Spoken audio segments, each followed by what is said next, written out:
Olá, eu convidei para conversar hoje comigo um dos ministros mais bem avaliados pelo Palácio do Planalto e que, segundo se ouve nos bastidores, é um dos que não corre o menor risco nessa reforma ministerial que a gente até já esqueceu quando começou, de tanto tempo que ela está durando.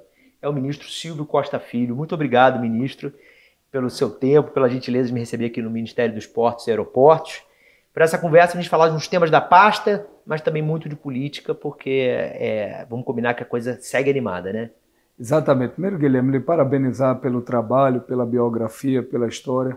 Você é uma grande referência, né, da nossa geração, sobretudo fazendo bom jornalismo. E é muito bom poder conversar um pouco com você sobre o momento do setor portuário, aeroportuário, e conversar sobre a agenda econômica e social do Brasil. Obrigado, ministro. Queria começar perguntando aqui da pasta mesmo. O senhor recentemente falou num evento que vai ser talvez o melhor ano da história para os setores. Por que o senhor diz isso? O que tem em 2025 que permite a gente ver com boas expectativas os dois setores, o portuário e o aeroportuário? Olha, primeiro é importante fazer uma reflexão que o presidente Lula ele sempre trabalhou para poder preservar a agenda econômica e social do Brasil. O presidente Lula é alguém que trabalha pela responsabilidade fiscal, mas, sobretudo, tendo um olhar para o desenvolvimento econômico do país. É importante registrar, e eu tenho um excelente diálogo com o mercado financeiro brasileiro, que quando o presidente Lula assumiu em 2023, o mercado precificava um crescimento do Brasil no melhor cenário de 0,8%. Crescemos quase 3%. Em 2024, o mercado financeiro precificava um crescimento na ordem de 1,5% no melhor cenário. Chegamos ao final de 24 com crescimento em quase 3,5%. E nesses últimos 2 anos, houve um grande volume de investimentos e de contratação através das concessões na área de portos, na área de rodovias, na área de energia, petróleo e gás. E isso vai cada vez mais consolidar a agenda do desenvolvimento do Brasil. Tanto é que nós tivemos no ano de 2024, foi o melhor ano da história desses últimos 10 anos do setor de concessões na história do Brasil. Então isso vai se revelar em investimentos públicos e privados que automaticamente vai fazer com que a gente preserve o padrão de crescimento do Brasil. Além disso, mesmo o Brasil com a taxa de juros alta, que a gente espera que ao final do ano possa baixar, mas eu penso que as medidas protecionistas que o presidente Trump está tomando, isso coloca o Brasil cada vez mais na rota do desenvolvimento internacional.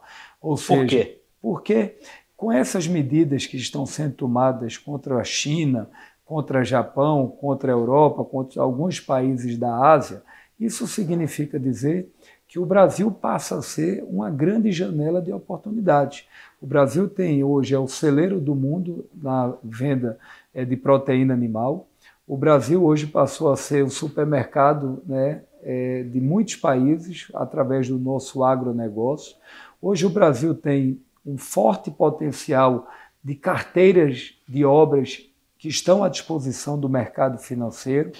Só na área portuária, por exemplo, entrando na nossa seara, você tem uma ideia, de 2013 a 2022, foram 41 concessões no setor portuário no Brasil.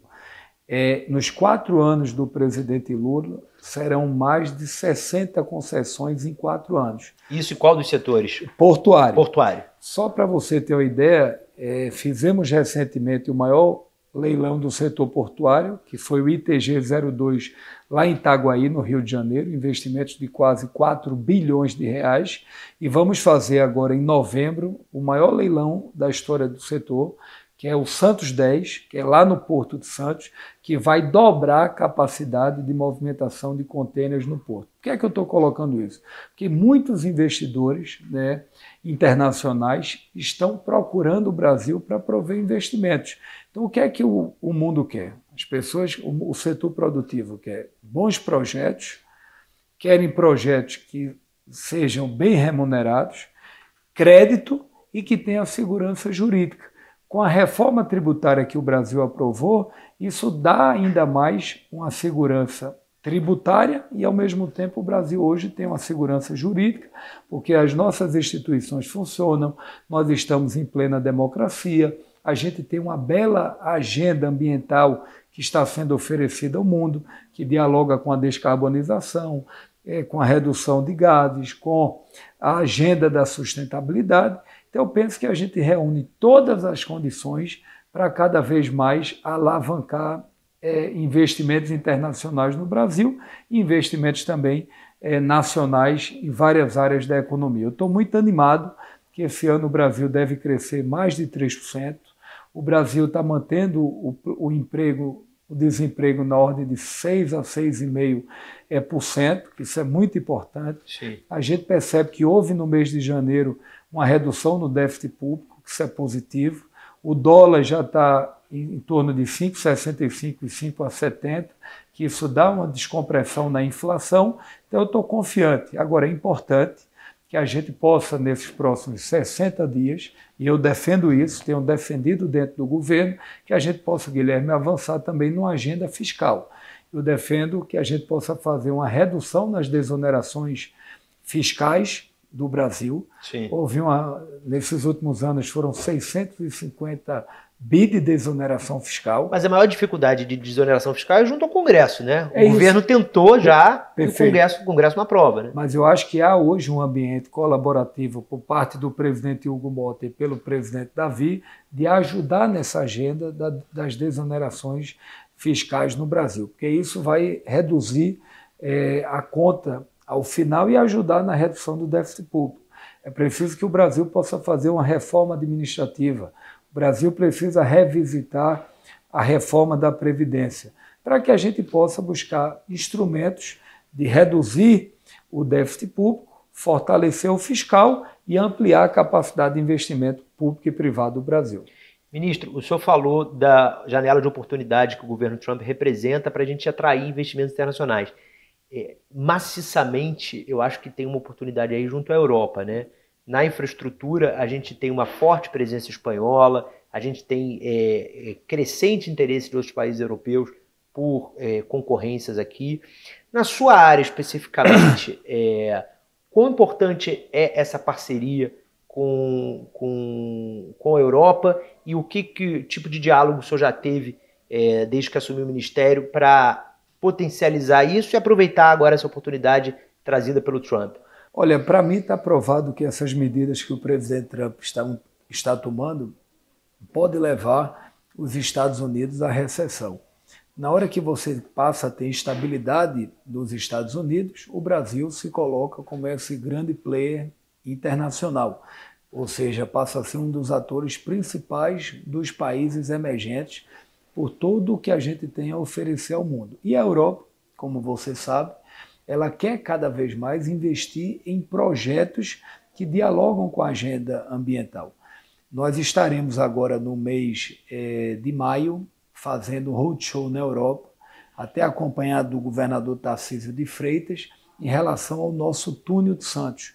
É uma obra estratégica. O Santos Guarujá. Santos Guarujá. Aproveita e fala um pouquinho do calendário, como é que está aí Perfeito. No Santos Guarujá. O Santos Guarujá está no tribunal, a gente estava no Tribunal de Contas da União, a gente iniciou o início da licitação, a licitação está em curso, a gente está fazendo agora no mês de maio esse roadshow para apresentar esse projeto, essa modelagem da concessão a muitos grupos espanhóis, grupos italianos, grupos franceses.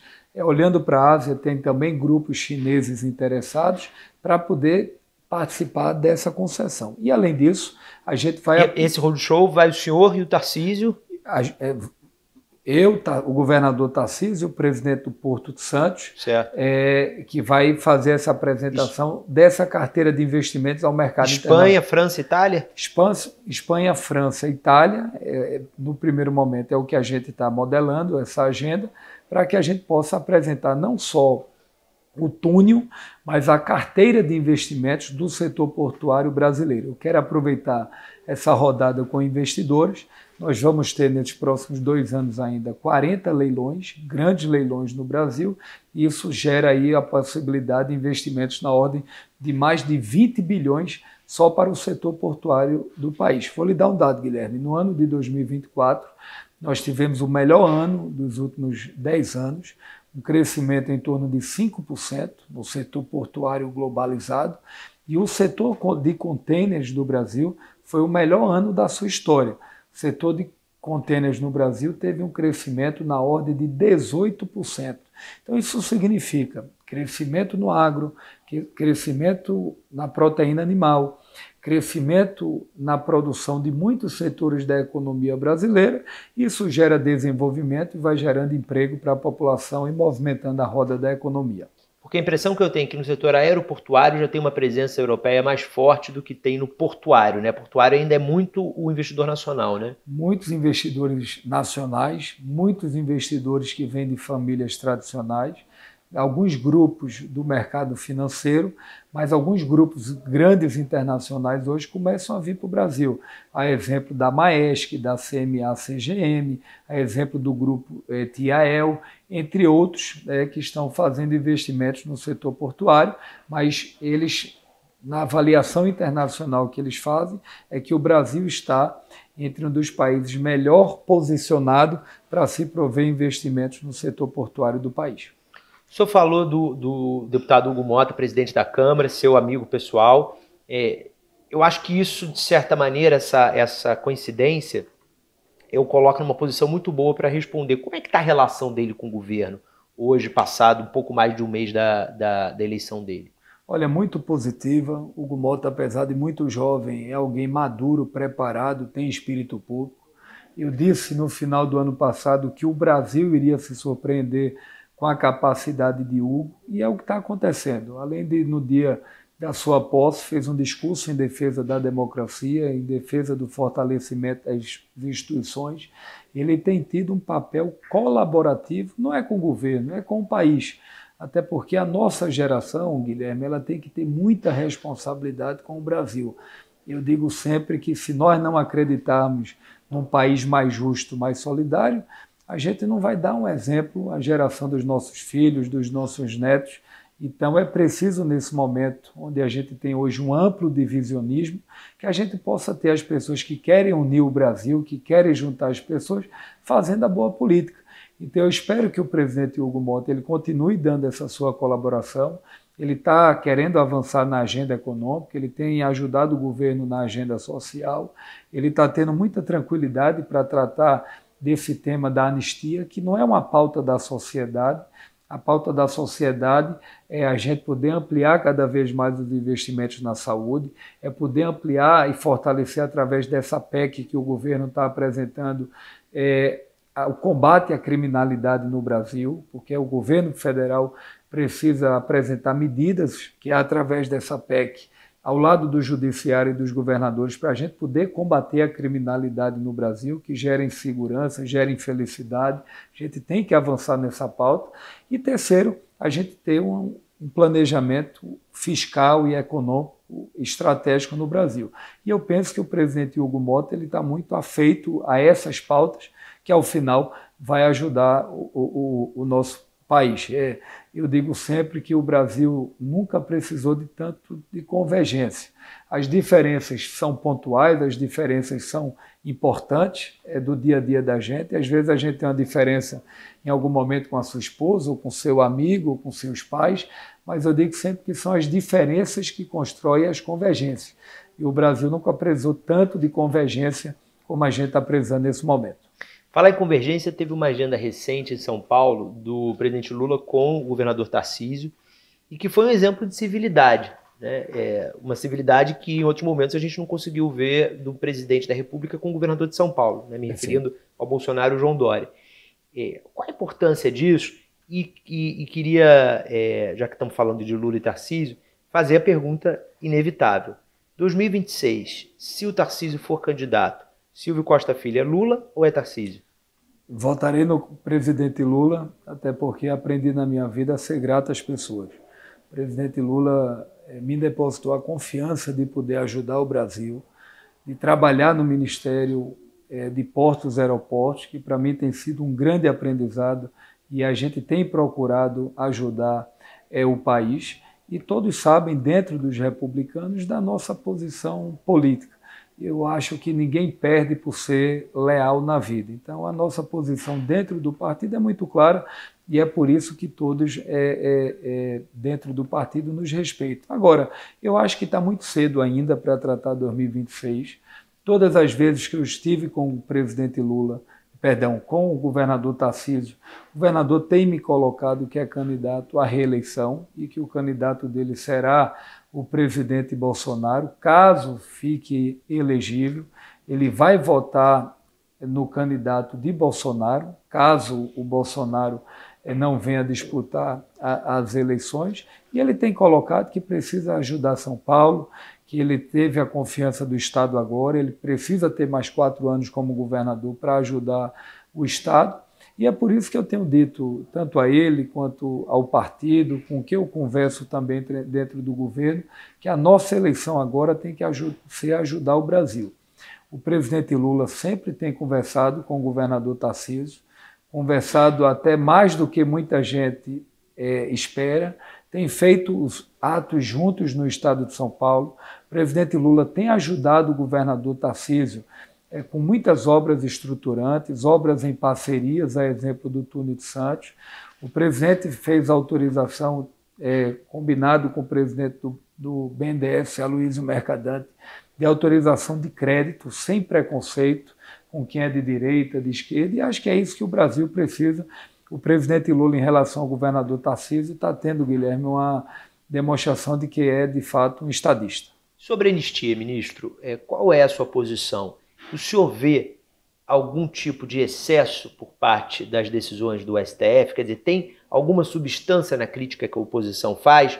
Ou é meramente querer livrar o ex-presidente Jair Bolsonaro das acusações de ter tentado dar um golpe de Estado? Olha, eu acho que nós não podemos ainda fazer pré-julgamento, até porque a gente tem que aguardar o final, a decisão da Justiça. Agora, a tese é a preservação da democracia. Eu acho que esse é o maior ativo que nós temos, é cláusula pétrea, a gente preservar a democracia. Aqueles que tentaram a volta da ditadura, um golpe militar, e que está muito claro que houve, em alguns momentos, a orquestração para um possível movimento de golpe no Brasil, isso está cada vez mais claro e os próprios autos começam a demonstrar. Agora, é importante registrar que muitos entraram nesse movimento por terem uma identificação com aquele partido ou com a figura do próprio Bolsonaro e não tinha dimensão do que representava efetivamente aquele ato no dia 8. Então, eu acho que o Supremo ele precisa reexaminar, revisitar algumas tipificações. Eu defendo que o Supremo, nesse momento, ele até mais do que o Parlamento brasileiro, ele possa ter muita serenidade e responsabilidade, porque você também não pode tomar decisões, né, que possam gerar certos excessos, diferente de alguns casos que a gente percebe que houve até penas mais brandas. Eu acho que esse ponto de equilíbrio cabe ao Supremo fazer uma reflexão. Esse exemplo, esse caso que se tornou icônico para a oposição, ele está usando da moça lá que pichou, perdeu o mané na estátua do Sesquiate. Esse caso está nessa categoria que o senhor... Está na categoria, Guilherme. Eu acho que houve excessos, respeito à decisão da Justiça, porque em Justiça você tem que respeitar a decisão, mas na minha avaliação, e dita por muitos parlamentares, muitos que fazem o judiciário, isso não é uma pauta de direita, de esquerda, de centro. Na minha opinião, eu acho que há um certo excesso na tipificação dessa pena em algumas tipificações que foram colocadas até agora no Supremo. Que isso não quer dizer que não possam ser revistas depois de um debate que o próprio Supremo vai fazer. O senhor é um dos ministros que tem melhor interlocução no Congresso de uma maneira geral. Pelo que o senhor tem conversado com os parlamentares, tem clima para passar a anistia? Tem, em termos numéricos, a anistia passa na Câmara? Olha, eu penso que hoje não passa. Eu acho que há um movimento em torno de 150 a 160 deputados mais afeitos a essa posição, mas eu acho que hoje a grande motivação do Congresso Nacional é que essa solução ela parte do Supremo Tribunal Federal. Nordeste, o presidente perdeu popularidade nos estados do Nordeste, as últimas pesquisas apontam isso. Sendo o senhor de um estado nordestino, a que o senhor atribui isso e o que o senhor vê como um caminho para o presidente Lula recuperar essa popularidade numa região que foi responsável não só pela vitória dele, como pelas mais recentes vitórias do Partido dos Trabalhadores? Olha, eu acho que o presidente ele tem procurado fazer um bom governo. Todos os indicadores, Guilherme, sociais e econômicos em relação ao país são favoráveis. O governo tem uma grande agenda econômica e social.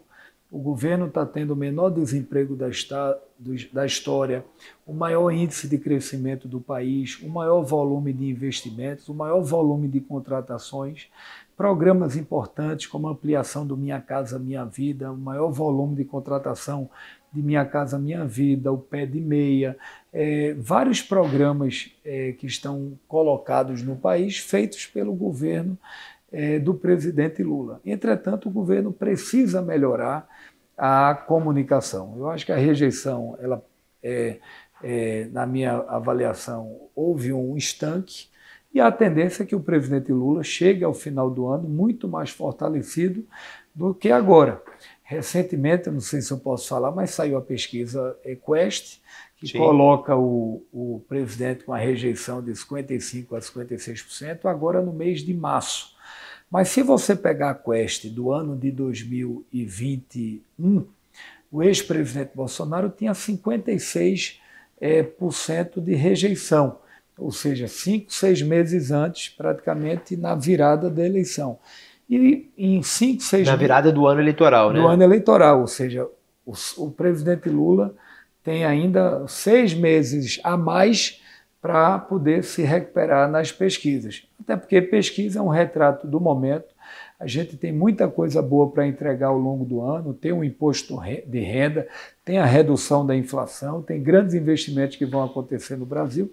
Então a nossa avaliação é que o presidente Lula terminará o ano fortalecido. Eu acredito e aposto nisso, e penso que automaticamente ele tende a melhorar muito também no Nordeste, já que ele hoje é, sem dúvida alguma, o maior eleitor do Nordeste. O senhor é candidato ao Senado? Nós estamos trabalhando. Eu quero aproveitar a audiência, o seu programa, para agradecer todas as manifestações de apoio, de carinho, de incentivo para que a gente possa, Guilherme, disputar o Senado em 2026 agora. Mas a eleição majoritária, já dizia Tancredo Neves, é muito mais destino do que projeto pessoal. Hoje o nosso projeto é ajudar o Brasil e quando chegar em 2026 nós vamos fazer uma avaliação política. Se é melhor a gente disputar o Senado, se é melhor a gente disputar a reeleição como deputado federal para ajudar o governo, o próximo governo do presidente Lula, para ajudar o partido no Congresso Nacional. Então, nós estamos muito tranquilos em relação a isso, trabalhar, ajudar o estado de Pernambuco, que eu tenho procurado trabalhar muito em Pernambuco, e trabalhando pelo Brasil, andando, fazendo as entregas. A nossa principal eleição agora é essa. Em 2026, caso o governador Tarcísio de Freitas não seja candidato, o Republicanos dificilmente terá um nome. Há chances do partido estar com o presidente Lula, ou pelo menos ficar neutro, liberar os seus quadros para decidir se vai apoiar alguma candidatura da direita ou a candidatura do presidente Lula? Olha, esse é o nosso desejo. Naturalmente, eu irei respeitar a decisão do partido.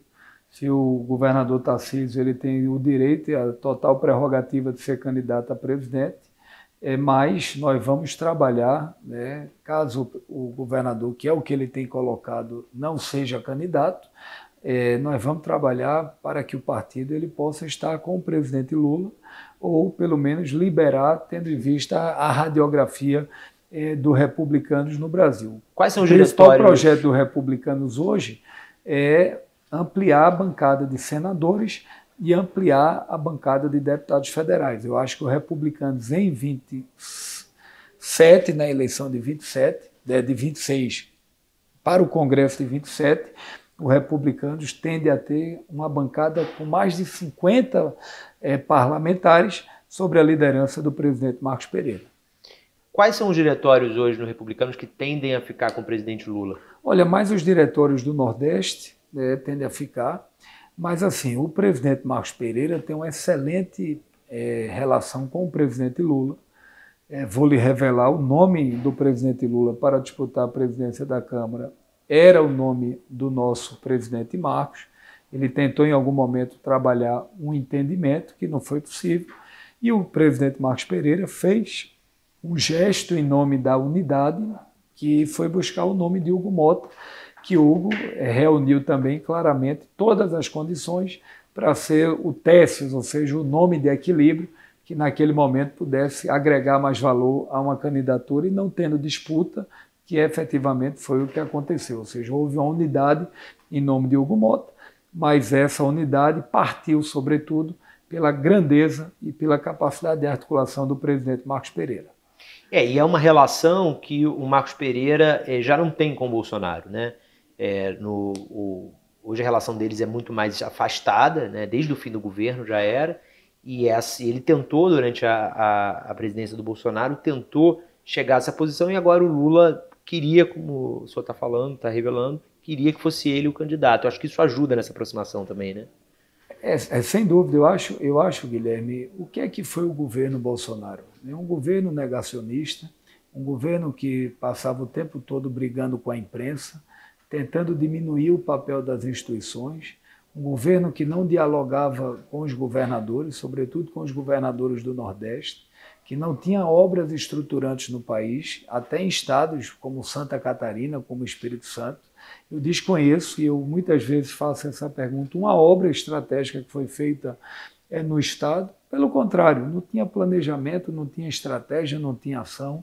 Fez aí um desserviço ao Brasil. Na eleição de 2022 agora, fez um movimento na ordem de quase 600 bilhões de reais, auxílio gás, ampliação de Bolsa Família. A gente fala, olha, mas o governo do presidente Lula tem algum preconceito com a responsabilidade fiscal. Não é verdade.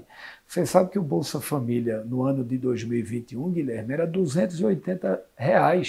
Isso custava ao Brasil 40 bilhões a 50 bilhões por ano. O Bolsonaro, para tentar se eleger, ele levou o Bolsa Família para R$ 600. Isso aumentou o Bolsa Família, o custo do Brasil, em mais de 80 bilhões por ano. Deixou um conjunto de dívidas sem estar contratadas, ou seja, com fonte de financiamento. Então, eu acho que o ministro Fernando Haddad está arrumando a economia brasileira, mas de que forma? Está arrumando pensando também no bem-estar social. Não adianta fazer o ajuste pelo ajuste desempregando. Não adianta fazer o ajuste pelo ajuste sem ter um planejamento a longo prazo. A gente está terminando o ano de 25 agora com superávit. A minha expectativa é que se não fosse agora as cheias do Rio Grande do Sul, o Brasil tinha zerado o déficit em 24 e a nossa expectativa é que zere o déficit em 2025. A verdade, Guilherme, é que há um preconceito de setores do mercado com o governo do presidente Lula. Há uma identidade ideológica que a torcida, muitas vezes, torce contra. Tem muita gente no mercado que tem ajudado, tem tido responsabilidade, tem dado sugestões, fazendo críticas construtivas, mas eu acho que a grande aliança do presidente Lula tem que ser a aliança com o povo brasileiro. E esse debate, ele mais cedo ou mais tarde, ele será feito quando as pessoas fazerem uma comparação entre o antes e o depois. E eu penso que esse depois, que é o nosso hoje, o povo brasileiro ele está muito feliz do que estava no governo anterior. Ministro, muito obrigado pelo seu tempo, pela gentileza das respostas, e vamos seguir conversando, que tem pauta na política e na infraestrutura. Guilherme, muito obrigado. Nós estamos à disposição para conversar sempre sobre o setor portuário, aeroportuário, setor da aviação batendo recordes. No ano de 24, um crescimento em mais de 10%. no governo Lula, Guilherme, foram mais de 20 milhões de brasileiros que ingressaram na aviação do país, um setor que está crescendo, trabalhando pelo fortalecimento do setor hidroviário.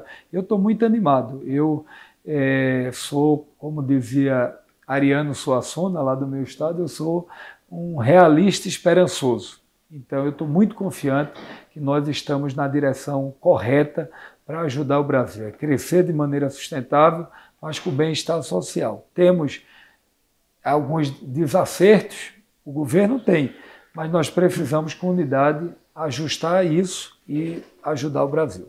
Muito obrigado. Muito obrigado. Valeu. Valeu. E a você, muito obrigado. Fique sempre aqui atento que eu trago um convidado especial, uma conversa interessante para você. Valeu.